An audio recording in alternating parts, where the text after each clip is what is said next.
It's important to pay attention to cravings and satisfy cravings throughout the week.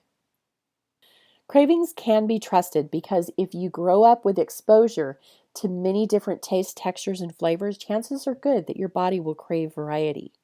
Sometimes we go to the grocery store and avoid buying certain foods that we're craving because we believe they are bad for our health. But those cravings usually don't just dissolve on their own, they usually intensify. It may feel like you only crave foods that are high in fat, salt, sugar, or calories, but the truth is that you probably crave a lot of different foods. If you were raised being fed a variety of foods, your taste buds have probably adapted to a lot of different tastes, textures, and flavors, and therefore likely craves a variety. When we give ourselves permission to eat all foods, those foods often lose their power over us. This might sound too good to be true. It's hard to believe that cravings can be trusted. Perhaps you're thinking, if I satisfied my cravings, I'd eat all sorts of foods my body doesn't need. Yes, it actually might at first. But then what might happen is that when you tell yourself you can eat those foods anytime, you realize you don't crave them as often as you thought. If you've ever been on a road trip, you know exactly what happens. You eat out a lot. And if you're like me, it's fun at first to maybe stop at different restaurants and try out different foods that you don't normally eat. And then over time, it sort of gets old. Do you ever start craving the foods from home that you're used to? I usually start craving salads when I'm on road trips. Or let's say you're a big fan of brownies, and today you say, Yippee! She told me I can eat brownies. I'm going to go home right now and make some and have as many as I want.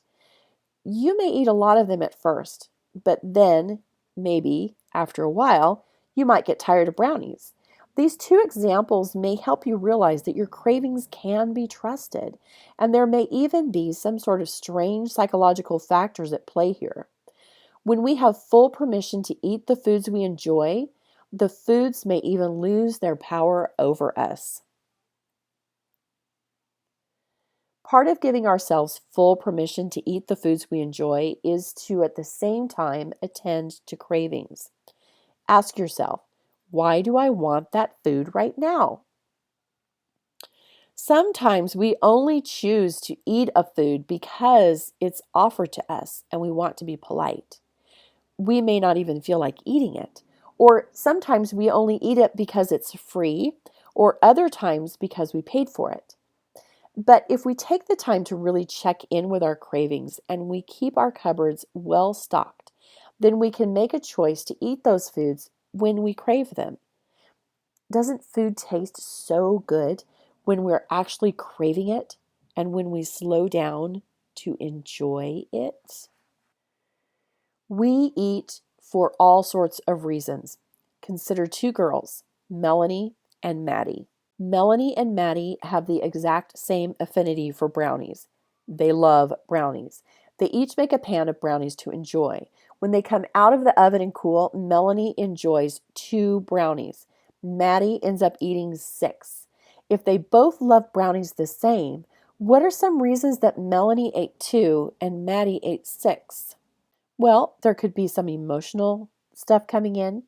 Maddie felt badly about eating the brownies, so she figured she'd go for it tonight and start the diet tomorrow. Melanie's craving was satisfied with only 2 brownies, while Maddie needed 6. Melanie has better self-control than Maddie. Maddie was watching TV while eating the brownies and didn't notice how many she was eating.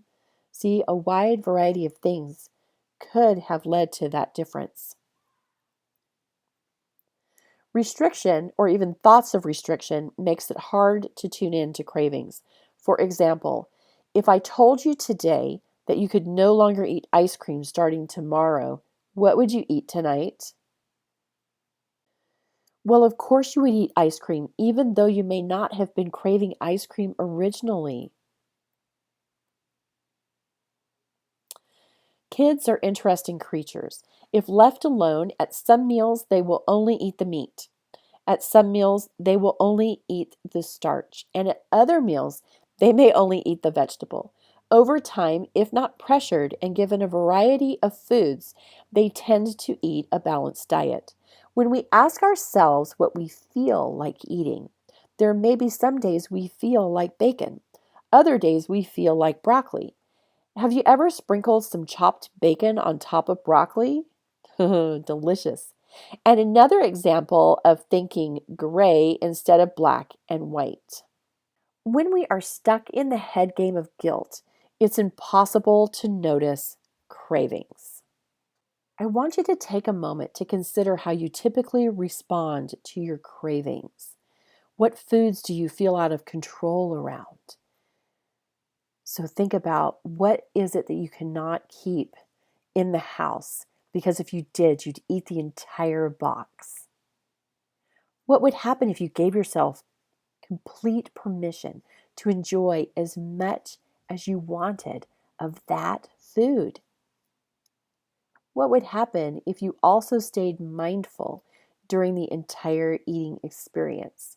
So you paid attention to how it felt as it entered your mouth and landed on your tongue, what it tasted like, what the texture was like. If you don't stay mindful or present as you're satisfying your cravings, you will miss the entire eating experience and still crave the food after you've eaten it. Therefore, be mindful, be present as you're eating.